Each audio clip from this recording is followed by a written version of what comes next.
농부의 비유 마태복음 21장 33절에서 46절까지죠. 지난주에 큰아들과 둘째, 큰아들한테 아들아 가서 포도원에 나가서 일 좀 해라 그러니까 네 가겠습니다 하고 안 갔어요. 둘째 아들한테는 가서 포도원에 가서 일 좀 해라 그랬더니 안 가요. 근데 안 간다고 해놓고 보니까 이게 뭔가 아버지한테 불효한 것 같으니까 회개를 하고 포도밭에 가서 일을 했어요. 그러니까 예수님께서 이 큰아들과 둘째 아들 중에 누가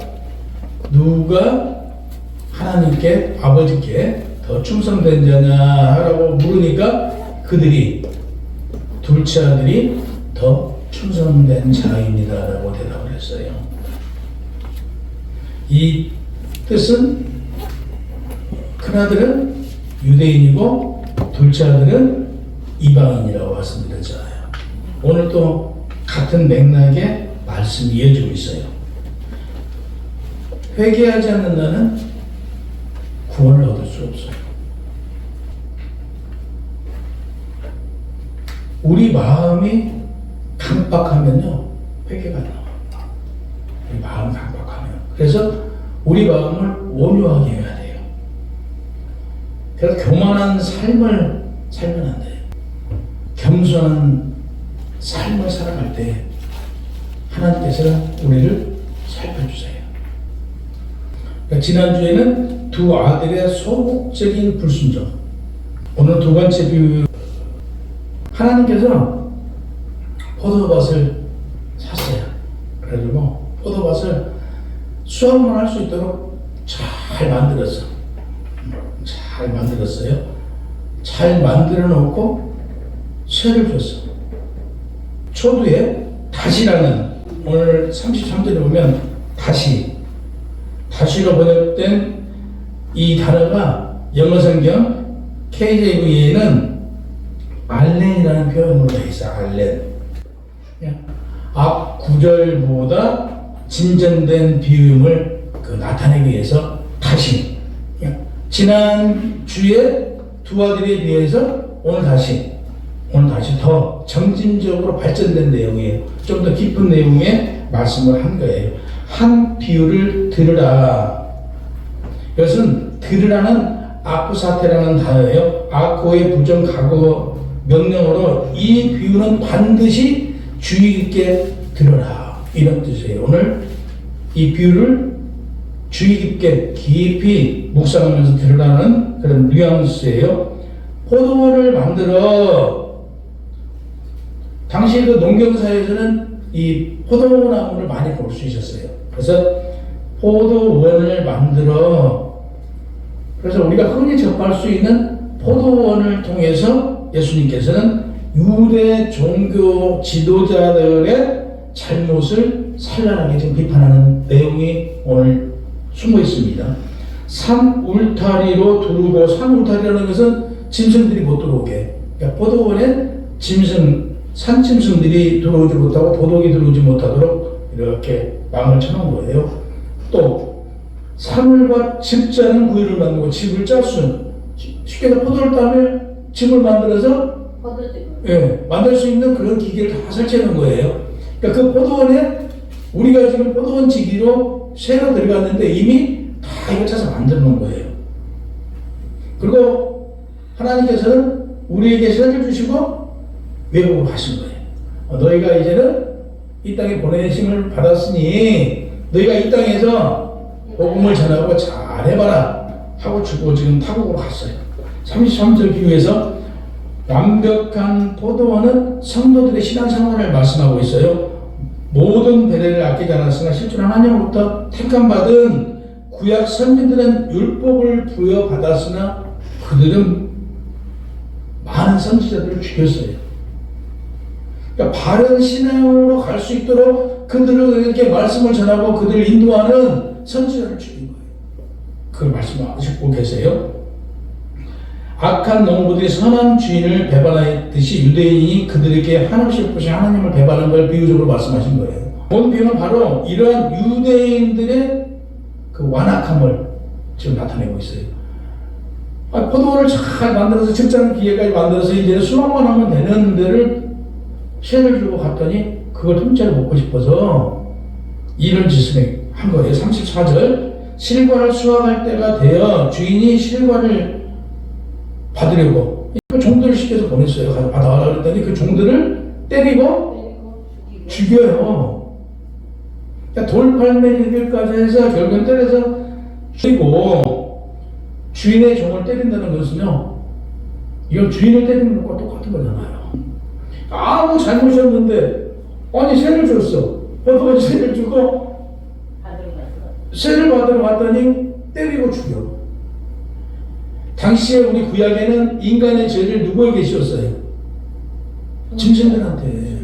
똑같잖아요. 아무 죄도 없는 짐승들을 사람들 때문에 죽였어요. 그래서 희생이 됐듯이 이거 마찬가지잖아요. 아무 잘못이 없는 종들이 세를 받으러 갔더니 때리고 죽였어요. 이런 걸 비유해서 지금 말씀하고 계세요. 희생 제물이 되는 것과 희생을 지금 나타내는 구절에 돌로 쳤다는 뜻은 돌은 사람이나 좀 짐승이 맞는 걸 말하는 거예요. 돌로. 특히 신약 성경에 의로운 핍박을 받은 자들, 아무런 죄도 없어요. 예수 믿는 그 죄 하나 가지고 돌로 쳐서 맞았잖아요. 그리고 죽음을 당한단 말이에요. 이런 걸 지금 말씀하고 계세요. 그럼 성도들의 고난을 지금 얘기하고 있어요. 본문에 하나님의 종들이 자신의 죄 때문에 아니라 하나님을 일을 하다가 핍박받는 거, 이걸 비유적으로 말씀하고 계신다. 이 핍박받는 건, 이 악한 농부들은 당시에 유대인들이에요. 유대인들을 비유로 이렇게 말씀하고 계신다는 사실이에요. 유대인들에게 기회를 또 한번 주잖아요. 그래서 더 많은 종들을 다시 보내요. 포도원으로. 그랬더니 또 어떻게 해요? 똑같이 또 때리고 죽여요. 36절 하나님께서 이스라엘 지도자들과 이스라엘 농부를 비유로 한 거예요. 죄에 대해서 인내하면서 뉘우치기를 바랬던 것이죠. 하나님께서 뉘우치기를 바라고 다시 돌아오기를 바라는 큰 사랑으로 많은 종들을 그들에게 보냈는데 또 죽여버려. 주님이 보여준 사랑에 대해서 그들은 배반한 거잖아요. 그러니까 하나님 사랑과 은혜를 저버리는 행위를 또 한 거예요. 37절 주인은 아들을 보내면 공경하리라 라고 생각하고 이제 종들을 안 보내고 당신의 독생자 아들을 보냈어요. 그랬더니 역시 또 죽여버려요. 그들이 변화되길 바랬어요. 그들이 변화되길 바랬는데 변화되지 않아요.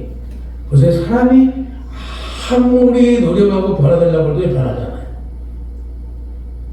오직 하나님의 성령의 역사심이 없이는요 사람이 변할 수 없어요. 말씀드리지만 이 땅에서 우리는 이 땅의 소망은 아무것도 없어요. 우리가 이 땅의 소망을 가지고 믿음 생활하는 것은 다른 종교들이에요. 우리 그리스도교는 모든 이 성경의 말씀을 육적으로 해결하면 안 되고 영적으로 해결해야 돼요. 영적인 부분들이에요. 갈라디아 3장 16절에 보면 이 약속이 아브라함과 자손들에게 말씀하신 것인데 여럿이 가르쳐 그 자손이라 하지 않냐고 오직 한 사람을 가르쳐 내 자손이라 하였으니 곧 그리스도라. 그리스도에 의해서 영적으로 이루어졌다는 것을 지금 말씀하고 있어요. 그래서 우리가 살아가는 거 성경 말씀은 우리가 영적으로 육적인 해석으로 일부는 육적인 부분, 그러니까 예수님의 그 역사, 예수님이 이 땅에 오셔서 이루어진 일들을 성경에 기록하는 거잖아요. 근데 예수께서는 그냥 말씀하신 게 없어요. 다 아니잖아요. 다 구약에 있는 말씀을 비유적으로 풀어서 신약이 된 거잖아요. 그래서 구약의 말씀은 상징이에요. 신약의 말씀은 이루어진 거예요. 현실이에요.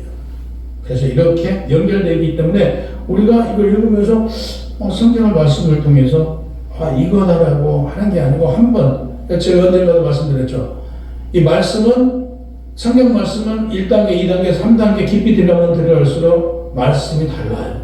믿음에 따라 달라요. 똑같은 구절. 우리가 오늘 마태복음 21장 33절에서 46절 말씀을 보고 있는데 이 말씀이 오늘 공부하고 내일 여러분들의 믿음이 좀 더 성장했을 때 보면 이 말씀도 다른 말씀이에요. 이게 달라요. 왜? 이 말씀은 이 말씀대로가 아니고 그 깊이가 있기 때문에 좀 들어가면 하나가 깨우쳐지면 또 다른 말씀이고 하나 깨우쳐지면 또 다른 말씀이고 또 하나 깨우쳐지면 더 깊이 들어간다는 얘기죠. 그러니까 예수님께서 이미 유대 지도자들과 유대인들이 자기를 죽일 것을 이미 알고 계셨잖아요. 그 말씀을 한 거예요. 누구를 죽여요? 하나님의 아들을 지금 보냈더니 죽였잖아요. 이걸 비유적으로 말씀하신 거예요. 농부들을 비유적으로 농부들이 나를 죽일 것이다. 농부가 누구나 너희 봐라 유대 지도자들과 유대인이다. 너희한테 하나님께서 지금 포도원을 만들어서 줬더니 너희가 복음을 전하고 하나님 자녀들을 양성한 게 아니고 너희가 하나님을 믿는다고 해서 믿지 않고 믿는다고 믿어요 그들은. 근데 실질적으로 사랑이 아무것도 없어요. 자기 의를 드러내기 바쁘고 내가 잘났다라고 하기 바쁘고 예수 그리스도까지 하나님의 아들까지 너희는 죽이는 자들이다. 이걸 오늘 본문에서 말씀하고 계시는 거예요. 그래서 당신이 십자가의 죽음을 지금 암시하는 내용이에요. 39절 이에 잡아 포도원 밖에 내어 쫓아 죽였느니라. 예수님께서 그들에게 잡혀서 예루살렘 안으로 끌고 왔는데 예수님이 어디에서 죽으셨냐면요. 예루살렘 성 밖에서 죽으셔요. 이걸 또 기록해 놓으신 거예요. 내가 어디서 그러냐, 니네가 나를 예루살렘으로 끌고 와서 재판하고 결국에 나를 예루살렘 성 밖에 끌고 나가 나를 죽일 것이다. 이걸 말씀해 놓으셨어요. 이걸 성경을 우리가 기도하지 않고 이 말씀을 가지고 그냥 간단히 말씀대로 읽으면 그랬는가 보다라고 하는데 이 말씀 당신의 얘기를 예수님의 얘기를 말씀해 놓으신 거예요.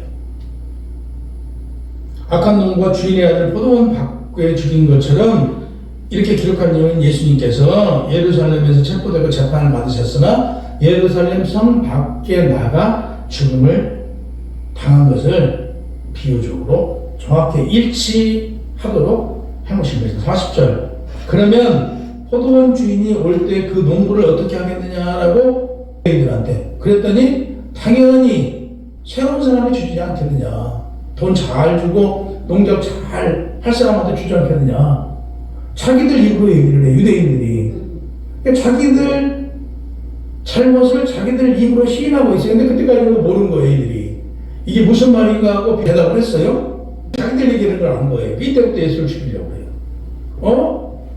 이거 봐라, 우리가 당했다는 얘기예요. 지금 그냥 한둘이 한 얘기가 아니고 많은 이들이 있는 데서 대중에게 물어봤어요. 유대인들한테 물어봤더니 유대인들 지도자들이 당연히 갈아치워야죠. 당연히. 그리고 싹 잘 준 사람한테 포도원을 맡기지 않겠느냐. 자, 자기 유대인들을 구원에서 멀어진다는 얘기예요. 너희는 구원에서 멀어지고 새로운 하나님 나라 복음을 제대로 전할 수 있는 이방인들에게 너희는 빼앗긴다. 하나님 나라를. 이걸 얘기하고 있는 거예요. 근데 이제 안 거예요, 나중에. 알고 나서, 이거 예수가 지금 우리를 놓은 거예요. 그래서 이제 죽일 생각을 해요. 근데 여기서 가장 중요한 것은 나사로가 죽었잖아요. 근데 나사로가 다시 살아났잖아요. 이때부터 사실 예수님을 죽이려고 유대인들은 마음을 먹어요. 그러니까 예수님이 다시 살아난 걸 상징적으로 나사를 통해서 보여줬단 말이에요. 성경적으로. 이때부터 그들은 일반인은 아니라는 걸 알아요. 일반 선지자가 아니구나. 일반 사람이 아니구나라는 걸 알고 그때부터 자기들의 기득권을 뺏길까봐 이제 죽이려고 했던 거죠. 40절 그러면 포도원 주인이 올 때 그 농부가 어떻게 하겠느냐 했더니 당연히 갈아치우죠. 그리고 잘할 사람에게 맡기겠죠. 이게 언제냐면 AD 70년에 발생한 예루살렘 멸망의 때를 가리키고 있어요. 예루살렘이 포도원이에요. 그래서 예수님께서 지금 말씀하세요. 너희가 어느 때가 되면 너희는 포도원에서 나가게 될 것이다. 다른 누가 올 것이다. 이게 AD 70년에 그 발생한 예루살렘 멸망을 예언해 놓은 내용이다 이거죠. 그러니까 최종 심판이에요. 그 결국에 오늘날 상황이 이렇게 된 거잖아요. 그들은 먼저 됐지만 결국에 둘째 아들이 회개하고 하나님 복음 전하니까 우리가 먼저 구원받게 된 거죠. 그들보다 먼저. 그래서 성경에는 지난주에 말씀드렸죠. 뭐라고요? 첫째 아들보다 둘째 아들은 우리가 구원받고 그 이후에 그들이 구원받을 수가 있는 거죠. 유대인들이. 41절 그 악한 자들을 진멸하고 그랬어요. 예수님의 질문에 청중들이 답변한 거예요. 그 질문에 자신들의 관계인 것도 모르고 그 악한 자들을 다 진멸한다라고 자기들이 얘기를 했어요. 이 진멸은 뭐냐면요, 심판이에요. 그들 스스로 지금 얘기를 해요. 우리는 심판받는다. 자기들도 모르게 입으로 스스로 실토한 거죠. 예수님께서 말씀하시기를 건축자들이 버린 돌이 모퉁이의 머릿돌이 되었다고 하셨어요. 여기서 말씀하시는 건축자들이 버린 돌, 말 안 들으니까 둘째 아들이 가서 저 포도원에 가서 일 좀 해라 그랬더니 저 안 갈래요 했던 그 아들 버렸단 말이에요. 버린 돌인데 그들이 머릿돌이 되었어요. 머릿돌이라는 것은 집 질 때 가장 필요한 그 주춧돌이래요. 그러니까 위에 그 머릿돌 그러면 중심에 돌이잖아요. 그 돌이 누가 되었냐? 내가 버렸던, 아니요, 저 포도원에 안 가려고 했던 둘째 아들이 머릿돌이 된 거예요. 그게 이방인이에요, 우리예요. 우리가 추출된 거예요.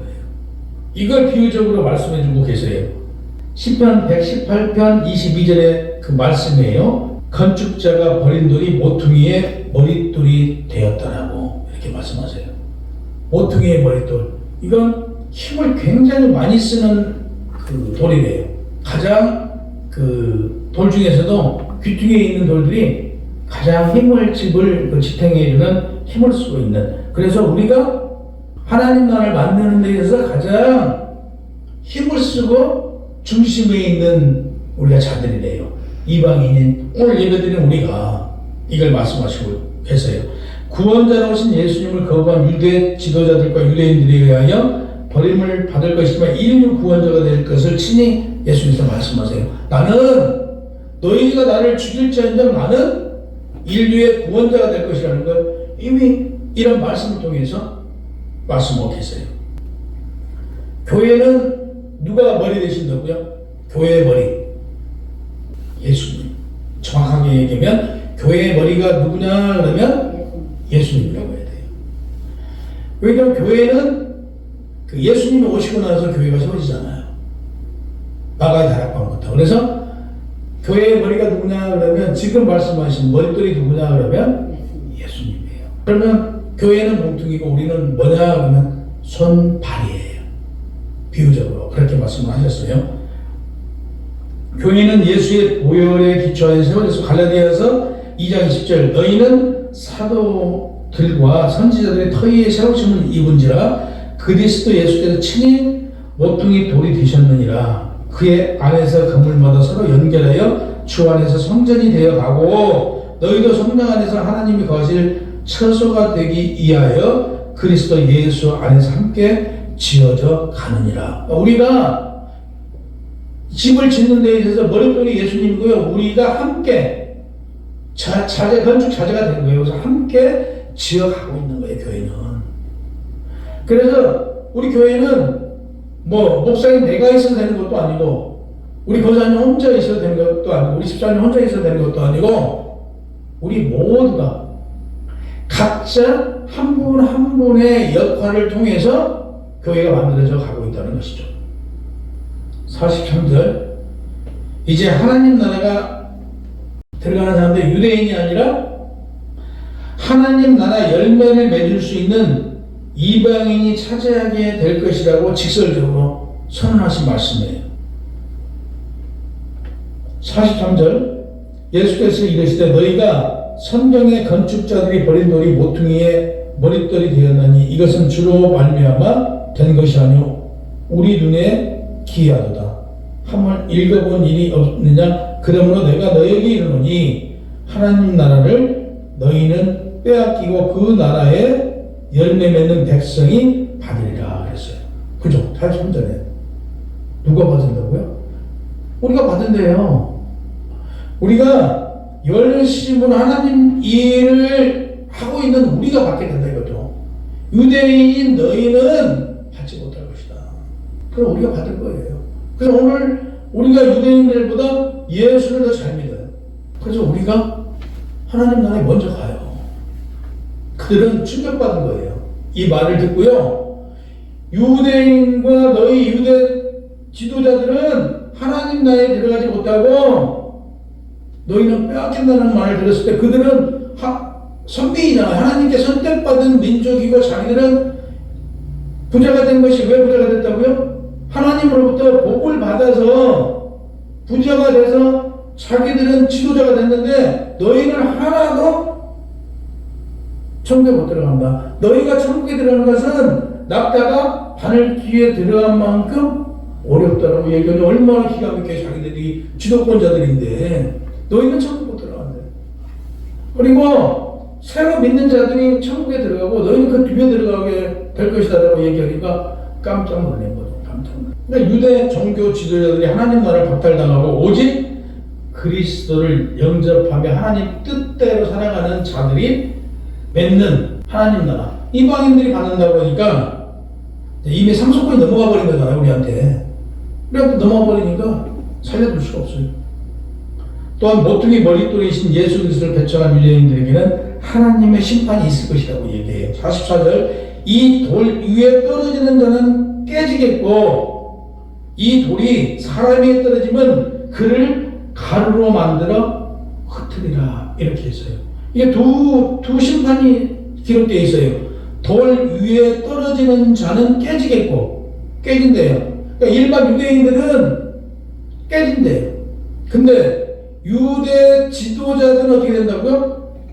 가루로 만들어 흩어져 버린대요. 가루로 만들어 버린대요. 이게 얼마나 무서운 심판이에요. 이들이 가만히 처음에는 이해를 못했다고 또 들어보니까 뭐? 우리를 다 쪼개버리고 이제 우리 지도자들을 가루를 만들어서 흩어버린다고? 이제 너는 죽어서 기다려야 한다. 우리가 너를 어떻게든 죽인다 하고 여기서부터 이제 결정을 해요.